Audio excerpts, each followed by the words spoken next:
Halo, selamat pagi, kembali lagi bersama Benix. Kita sekarang akan belajar 6 jurus rahasia investasi dengan menggunakan metode Peter Lynch. So, teman-teman investor, kalau lu penasaran gimana sih caranya Peter Lynch bisa cuan ribuan %, jangan di skip video ini. So, let's check this out.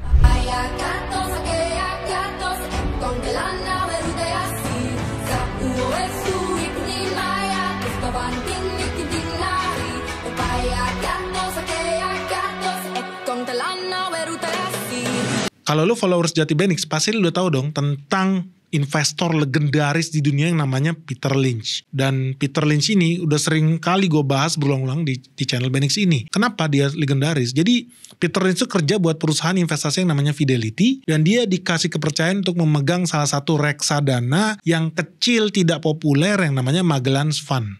Dan dia memegang Magellan's Fund itu dari tahun 1977 sampai tahun 1990.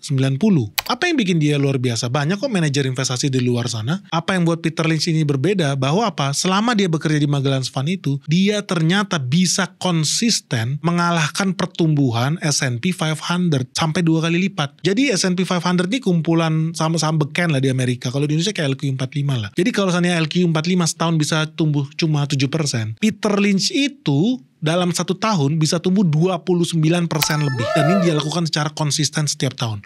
Lu bayangin, ini orang luar biasa. Kalau lu lihat saham Bank BCA aja dalam 5 tahun terakhir, kenaikannya itu cuma berkisar 15-20% per tahun. Nah, Peter Lynch itu bisa membuat perusahaan investasi ini cuan 29% per tahun konsisten. Gila nggak? Bunga bank aja nih kalau lu nabung sekarang 7% doang paling. Berarti Peter Lynch itu bisa kasih cuan tuh 4 kali lipat bunga deposito secara konsisten. Lebih dari 10 tahun ya. Jadi Peter Lynch itu bisa konsisten cuan, bukan hoki-hokian nih. 1 kali, 2 kali, 3. Berkali-kali dia hoki. Sehingga kemudian perusahaan itu bisa tumbuh secara konsisten. Dan yang lebih ngeri apa? Ketika dia pertama kali join nih ke reksadana Magellan's ini, dia itu cuma mengelola aset setara 318 miliar. Jadi perusahaan ecek-ecek nih. Ini reksadana cuma 300 miliar lah. Kecil banget. Tapi sejak Peter Lynch masuk dan dia bisa cuan sampai 29% lebih setiap tahunnya, lu tahu asetnya langsung berkembang drastis. Jadi aset under management, aset yang dikelola oleh Peter Lynch sebelumnya cuma berapa tadi? 300-an miliar. Ketika dia pensiun, sudah naik jadi 222 triliun. So lu bayangin, 318 miliar ke 222 triliun. Karena apa? Karena Peter Lynch. Jadi ini orang bukan cuan-cuan receh guys. Ini orang mengelola duit yang sangat besar dan tumbuh terus. Dan dia lakukan secara konsisten. Dan lu penasaran gak gimana caranya? Ternyata karena Peter Lynch melakukan 6 hal ini. Yang pertama adalah invest in what you know. Jadi Peter Lynch itu adalah jenis investor itu yang konsisten ya. Mengajarkan bahwa kita ini investor retail, investor ikan teri, investor receh. Itu bisa punya banyak keuntungan loh dibanding investor besar kayak Peter Lynch. Mengelola dana 200 triliun. Dan kita harus gunakan itu. Dan gak usah invest yang aneh-aneh. Investlah di perusahaan yang lu ngerti produknya. Yang lu ngerti jasa yang dia tawarkan. Jangan lu invest di hal yang lu sebetulnya gak paham. Karena apa? Semakin sering lu menggunakan produknya atau barang-barangnya, lu akan semakin paham tentang industrinya. Lu akan semakin tertarik untuk menggali lebih dalam lagi. Dan ujung-ujungnya apa? Ketika ada peluang untuk investasi di bidang itu, lu akan jadi orang pertama yang menyadari ada opportunity di sana. So always invest in what you know. Yang kedua apa?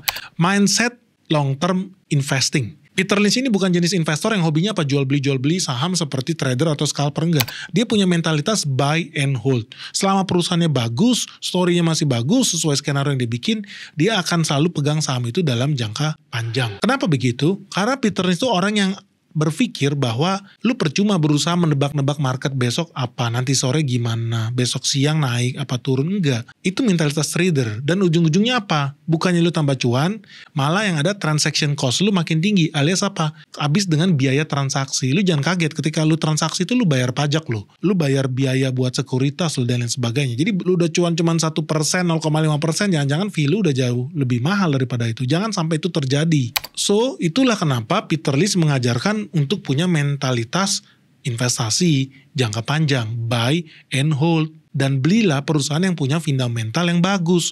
Karena kalau fundamentalnya bagus dalam jangka panjang, ya perusahaan ini akan bergerak ke arah fundamentalnya itu. Dan jangan mudah grogi. Akibatnya apa? Lu perlu ilmu sabar. Dan lu perlu punya keyakinan. Sehingga lu tidak mudah panik ketika market berfluktuasi, naik tinggi atau turun dalam. lu tetap punya mentalitas, gue investor, gue akan pegang dalam jangka panjang. Halo guys, kita sekarang udah masuk ke serial Sekolah Saham Benix yang keempat. Thank you banget buat teman-teman yang udah kasih feedbacknya, sehingga nanti di season 4 ini ada hal yang baru nih. Tetap kita akan belajar fundamental investasi, kita akan belajar gimana cara mengevaluasi sebuah perusahaan, gimana cara menghitung aset sebenarnya dari sebuah perusahaan, gimana cara kita memproyeksikan potensi growth sebuah perusahaan. Nah, itu yang kita ajarkan di dalam fundamental investing di Sekolah Saham Benix. Jadi teman-teman akan diajarkan bagaimana cara mengevaluasi sebuah perusahaan. So buat kamu yang belum sempat ikutan Sekolah Saham Benix season 4 akan segera dimulai, dan kamu harus segera daftar. Kenapa? Karena buat teman-teman yang daftar sebelum tanggal 25 April 2024, kamu akan mendapatkan diskon senilai 25%. So buruan daftar ya guys, jangan sampai ketinggalan, karena di season 4 ini kita akan membahas hal yang baru dan lebih menarik tentang saham luar negeri. Gimana cara belinya dan gimana cara mengevaluasinya, dan update tentang portofolio saham Benix yang ada di Amerika Serikat. Nah buat kamu juga yang penasaran ya gimana caranya kita investasi dan mengevaluasi saham-saham di Amerika Serikat, segera daftar Sekolah Saham Benix season 4. Jangan sampai ketinggalan ya guys, karena kita juga akan membahas beberapa emiten yang sepertinya menarik nih untuk dikaji lebih dalam lagi sebelum presiden yang baru naik. So tunggu apa lagi ya guys, segera daftarkan dirimu di Sekolah Saham Benix season 4 melalui link yang ada di bawah ini. Sampai ketemu, bye-bye. Poin yang ketiga adalah do your own research. Peter di sini tipe investor yang selalu berulang kali mengajarkan kepada investor-investor retail untuk melakukan due diligence, untuk melakukan check and recheck terhadap emiten yang lu pengen beli sahamnya. Dan dia berulang kali itu bahkan sampai sering memohon ya, tolonglah please investor retail, sebelum lu beli saham cek bagaimana sih kompetitif analisisnya perusahaan ini, apa sih keunggulan dia, bagaimana sih pergerakan persaingannya, kompetitornya siapa aja, dan yang paling penting juga gimana sih kualitas manajemennya. Jangan sampai ketika kita mau investasi, kita tidak melakukan PR itu. Jadi semua investor itu punya PR dan mereka harus dan wajib melakukan riset terhadap saham yang dia mau beli. Kenapa ini wajib dilakukan? Karena dengan kita mengerjakan PR kita by doing our own research, itu kita bisa mengurangi resiko investasi kita. Kenapa? Because we are buying things that we know. Because we are buying stock yang kita tahu. Dan ketika kemudian kita memutuskan untuk membeli suatu saham, artinya apa? Itu adalah keputusan yang well informed. Bukan keputusan tebak-tebakan, kayak ini bakal naik, kayaknya karena rasi bintang ini meledak, atau bertubrukan Neptunus dan Saturnus, kemudian sahamnya naik. Enggak. Karena lu udah membuat informed research. Artinya apa? Lu udah melakukan check and recheck, lu udah melakukan analisa, due diligence lu sendiri, sehingga ketika lu berinvestasi, itu bukan tebak-tebakan. Tapi karena lu sudah berhitung. Sehingga dengan begitu lu bisa mengurangi resiko lu. Yang keempat, dan ini yang keempat ini penting ya, Peter Lynch itu terkenal karena hal yang keempat ini always look for growth opportunities. Peter Lynch itu sangat populer dengan frase yang namanya 10 bagger. Artinya apa? Ini cuan 10 kali lipat alias cuan 1000%. Itu minimal lah. Jadi dia hobi banget, gue kalau beli saham maunya yang cuan minimal 1000% lah. Nah itulah Peter Lynch. Nah rahasianya apa sih Peter Lynch itu bisa cuan sampai ribuan persen? Karena dia selalu berinvestasi di perusahaan-perusahaan yang mempunyai strong growth potensial. Jadi perusahaan yang mempunyai potensi untuk bertumbuh eksponensial. Jadi perusahaan bukan yang tumbuh 1%, 2%, 3%, bukan. Tapi perusahaan yang memang punya keinginan dan punya tren untuk ke arah sana, untuk growth bisnisnya. Gampangnya gini, dulu cuma punya 2 restoran cabangnya, sekarang 4, besok 8, besok lagi 12, besoknya 20, udah pasti nih sahamnya tumbuh terus. Makanya jangan kaget, kalau lu dulu beli sahamnya McDonald ketika restorannya masih 1 biji, tapi sekarang udah puluhan ribu biji, lu udah cuan ribuan persen. Itu growth mindset. Nah, ini yang perlu kita lakukan juga sebagai seorang investor. Ketika investasi, lu harus always look for growth potential. Nah, ini juga yang harus dilakukan kita sebagai investor retail. Ketika kita invest, kita harus selalu sadar nih, aware tentang opportunity buat tumbuh itu. Atau growth opportunity itu ada dan kita harus lihat. Nah, syaratnya apa sih perusahaan yang bisa bertumbuh terus dan sehat? Itu ada 3 menurut Peter Lynch. Yaitu yang pertama, dia punya competitive advantage. Yang kedua, dia punya strong earning growth. Artinya apa? Profitnya itu bisa tumbuh kencang, kuat, dan sustainable. Dan yang ketiga, ciri-ciri perusahaan growth yang bagus itu adalah dia punya valuasi yang menarik kalau kita bandingkan dengan growth opportunity-nya. Nah, ini gue baru ngajarin di sekolah saham Benix season 3 kemarin gimana caranya kita mengukur sebuah emiten yang gue pegang cuma 400%. Gue ukur lu sebenarnya ketika lu lihat PBV-nya hari ini kelihatannya mahal. Tapi kalau lu lihat dalam 1 atau 2 tahun itu sebetulnya tidak mahal. Nah, banyak orang mengukur apa yang terjadi di masa lalu ya, namanya baca laporan keuangan, berarti lu baca masa lalu. Seolah-olah dengan itu dia menakar masa depan, padahal tidak. Yang dia lakukan apa? Dia harus bisa menakar valuasi berdasarkan growth opportunity. Contohnya adalah keyakinan gue, bahwa gue sangat yakin kalau hari ini nasabahnya Bank BCA cuma 40 jutaan orang, kasih dia 10 tahun lagi, gue yakin udah di atas 50 juta orang nasabahnya Bank BCA. So, lu gak usah kaget juga kalau seandainya 10 tahun lagi harga sahamnya naik. Itu simple. Jadi ada growth di situ. Cuman yang jadi peluang buat kita masuk adalah perusahaan yang bisa growth lebih tinggi lagi. Yang kelima, selalu fokus terhadap fundamental. Bukan fokus terhadap pergerakan lilin, bukan fokus karena kata-kata grup saham, enggak. Fokus terhadap fundamental perusahaannya itu sendiri. Ingat, lu investasi di sebuah perusahaan, iya lu beli saham, tapi yang lu plototin bukan pergerakan sahamnya, tapi lu harus plototin pergerakan fundamental bisnisnya sendiri. Gimana sih pertumbuhan profitnya dia? Gimana sih cash flow-nya? Bagus atau susah? Berapa sih ROI-nya? Kalau gue taruh duit sekarang, kira-kira balik berapa persen ya, dalam berapa tahun ya? Itu kan lu harus bisa ukur tuh. Nah, ini semua sesuai nih dengan aliran fundamental investing bahwa apa? Orang seperti Peter Lynch ini sangat percaya bahwa fundamental suatu perusahaan yang baik pada ujungnya itu akan menghasilkan pergerakan harga saham yang baik juga. Dan itulah kenapa investor itu harus berfokus untuk berinvestasi di perusahaan yang memiliki fundamental yang baik dan memiliki competitive advantage yang bagus. Bukan hanya buat sekarang, tapi juga buat masa yang akan datang. Dan yang terakhir, nomor 6, be contrarian. Artinya apa? Ketika lu investasi, lu gak harus selalu sepaham dengan banyak orang di luar sana. Banyak orang ketika mau invest, dia nanya dulu kiri kanannya, gue mau beli ini bagus gak? Gue mau beli itu bagus gak? Gue besok mau beli saham ini, lu setuju gak?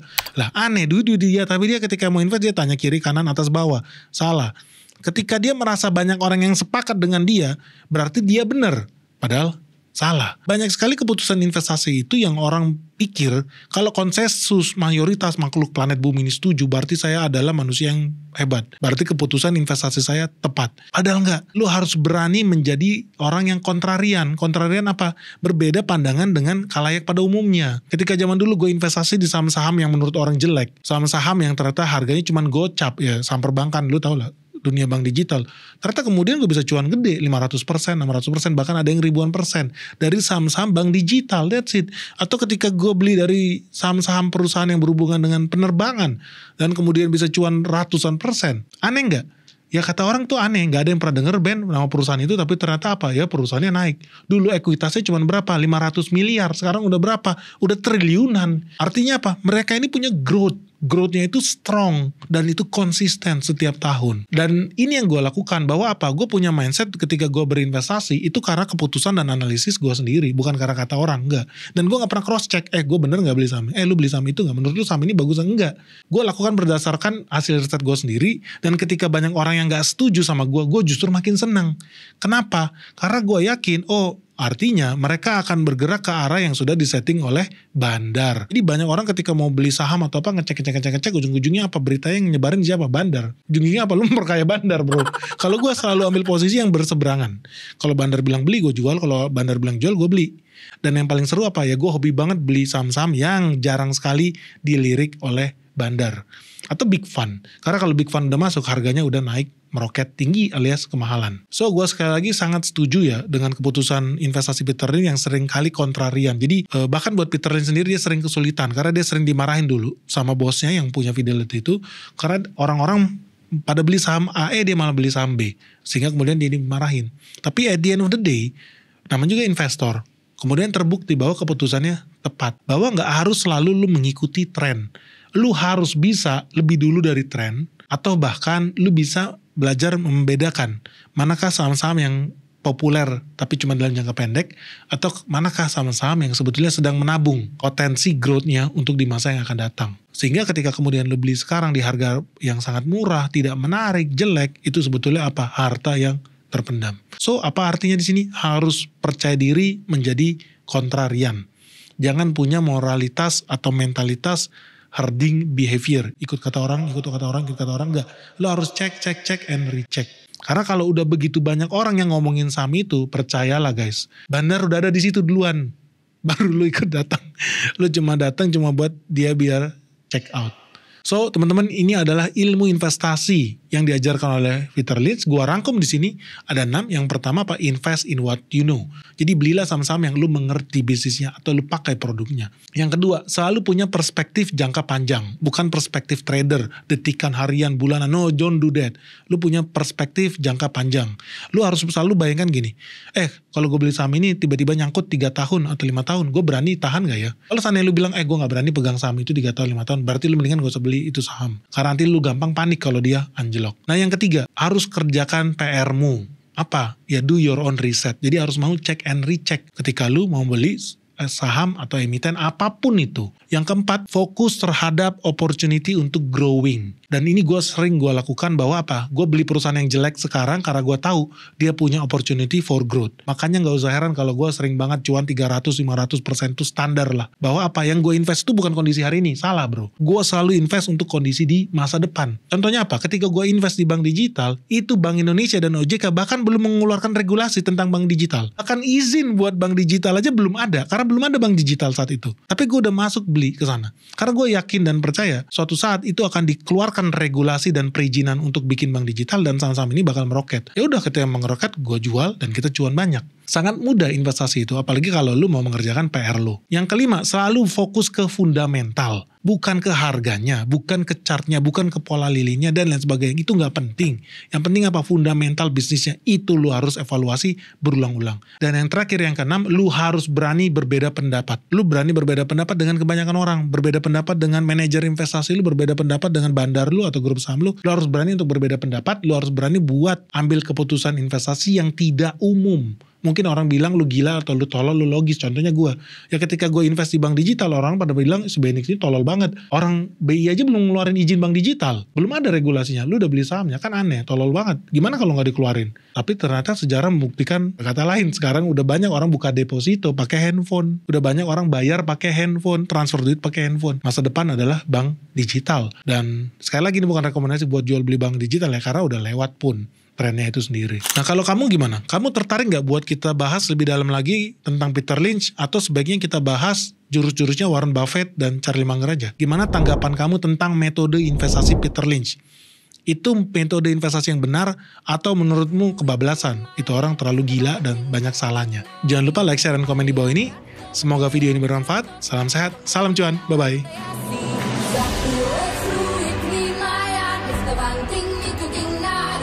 Vaya gatos, aquella gatos, con que lana.